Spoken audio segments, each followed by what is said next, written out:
Can you run your cloud code locally with ChatGPT access? Hi, I'm Alex, the architect from Backfront, and this is Talking to the Architect, and today we'll be answering Malik's question. Malik asked, I'm developing my cloud code locally. Can I connect to ChatGPT from my test local app? Hi Malik, thank you so much for your question, and yes you can. It's actually very easy to do.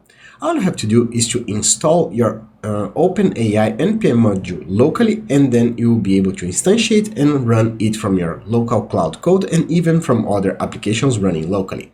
The command to install the OpenAI NPM module locally is displaying on the screen right now. So run this if you have NPM installed, use it from your cloud code, and you're good to go. So, if you found the video helpful, please click the like button and consider subscribing to the channel so it can help us grow. Also, share this link with a friend and they can learn something too. If you're already subscribed, thank you for that. And if you have any questions, suggestions, or any implementation you'd like to see, please leave on the comment section down below. We always answer all the questions. I hope this content was useful to you and hope to see you back. See you soon. Bye bye.